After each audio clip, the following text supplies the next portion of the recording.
Bonjour Sophie. Bonjour Priscille. Alors Sophie, je voudrais d'abord rappeler que tu es membre du bureau de la CPME 31, à l'origine du programme Mixeur, et que tu es aussi la vice-présidente de la CPME nationale, en charge de la place des femmes dans l'économie. Alors Sophie, voilà déjà 1 an que vous avez créé ce programme Mixeur, en tout cas qu'il a été lancé. Est-ce que tu peux revenir pour nous sur le pourquoi de ce programme, en quoi il consiste, et puis pourquoi il est utile plus précisément aux dirigeants et aux dirigeantes de TPE et de PME, s'il te plaît. Ici en Haute-Garonne, bien sûr. Bien sûr. Alors Mixeur, c'est un programme, comme tu l'as dit.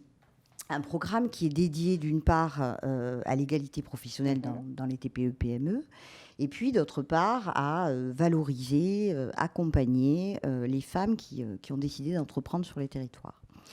Alors comment ? On a mis en place un certain nombre d'actions pendant toute cette année qui s'est écoulée, des actions de promotion, des actions de formation même des femmes chefs d'entreprise. Et puis, on a essayé de créer comme ça des espaces de rencontres, de débats. Parfois, par exemple, récemment, le gouvernement a décidé, après une bonne initiative, c'est de rallonger le congé paternité.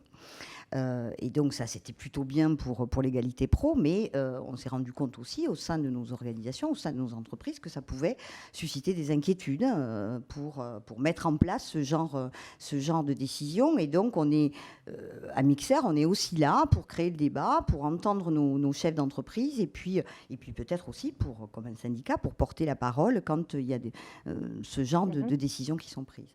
Donc voilà, Mixeur, c'est un club, je dirais, où peuvent se rencontrer des hommes et des femmes, chefs d'entreprise, pour parler des questions d'égalité, des questions qui, me semble-t-il, sont primordiales, même aujourd'hui en temps de crise. Voilà. Alors tu l'as dit Sophie, le programme Mixeur a 1 an.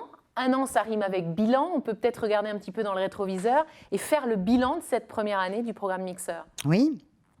Écoute, on a plutôt un bon bilan, oui. Donc j'en suis ravie.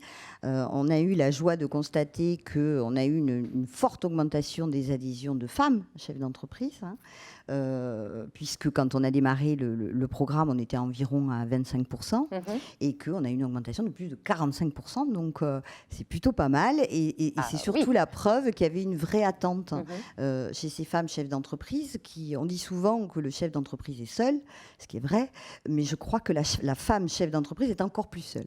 Donc si Mixeur a eu pour vocation de les réunir et de les soutenir un peu, et surtout dans ce contexte, on est plutôt satisfait. Un bilan positif aussi, si on regarde le taux de fréquentation, notamment aux ateliers qui ont été proposés tout au long de l'année. Je veux en profiter pour saluer Alexis Anglade qui a tenu des ateliers de haute qualité pendant cette année et qui va poursuivre avec nous l'aventure. Donc voilà, non, on est plutôt satisfait. Ça nous donne envie surtout de continuer et d'aller plus haut, plus vite et plus fort. Alors justement, cette e-convention, elle marque le début de l'ère Mixeur 2, on va appeler ça comme ça. Est-ce qu'on peut revenir justement sur ses objectifs à ce Mixeur 2, à ses ambitions et peut-être sur les nouveautés qui nous attendent cette année ? Alors l'ambition, c'est toujours la même, c'est de continuer, de poursuivre, d'offrir plus de services à nos adhérents, hommes et femmes, bien entendu, sur ces questions. C'est peut-être dans un contexte si particulier de crise sanitaire, on rencontre beaucoup de chefs d'entreprise qui, encore une fois, ont envie de se rencontrer. Donc on a mis un petit peu ce programme sous le signe de la rencontre, même si dans un premier temps, elle sera malheureusement virtuelle. Mais en tout cas, on va organiser des choses. On va lancer notamment ce qu'on a appelé le café Mixeur, où par petits groupes de 10 personnes, 10 chefs d'entreprise, on va discuter, on va échanger nos expériences, on va se poser des questions, et puis pourquoi pas, on va travailler ensemble aussi. C'est un petit peu le but. Donc c'est café Mixeur. Ensuite, dans la même lignée, on va créer un répertoire de toutes les femmes chefs d'entreprise qui sont adhérentes à la CPME 31. Là aussi, on mettra des petites choses, des petits renseignements sur ce qu'elles font, sur leur parcours, comment on les contacte, etc. Donc c'est intéressant et c'est important pour la cohésion, encore une fois. Et puis, dernière petite nouveauté, on va monter une petite cellule d'écoute avec un numéro où on pourra renseigner les chefs d'entreprise, notamment sur des sujets très précis. L'index égalité, on en parle en mars, il faudra encore le rendre, etc. Donc voilà, à chaque fois qu'un chef d'entreprise se posera une question sur sa politique d'égalité dans son entreprise, eh bien, on essaiera d'y répondre le plus simplement possible et de l'accompagner. Voilà. Alors, tu as évoqué cette crise inédite que nous traversons, cette crise sanitaire sans précédent. Justement, comment tu abordes les questions de l'égalité pro et de l'entrepreneuriat des femmes pour les mois à venir? Est-ce que tu ne crains pas que ce soit des questions qui ne soient pas perçues comme prioritaires, ou en tout cas qui soient perçues comme moins prioritaires face aux grandes difficultés que traverseront sans doute encore quelques mois les TPE et les PME dans cette crise qui, encore une fois, est inédite et compliquée pour ce secteur? Bon, tu as tout à fait raison de me poser la question, et on me la pose souvent, cette question.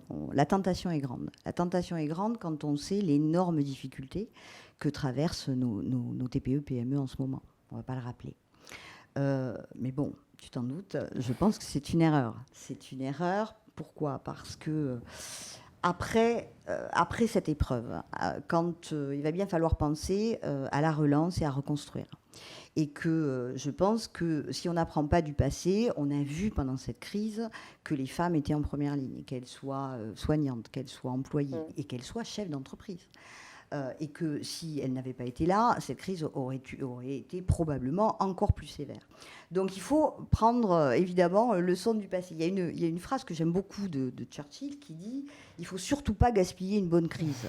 Bon ben voilà, donc à reconstruire, si on pense à la relance, je crois qu'il faut impérativement, et aujourd'hui plus que jamais, mettre au cœur de la réorganisation de ses équipes, de la réorganisation de son entreprise, les questions d'égalité. On n'en sortira que mieux et on en sortira surtout ensemble. Voilà. Merci beaucoup pour ce message, Merci Sophie. à toi. Merci à tous.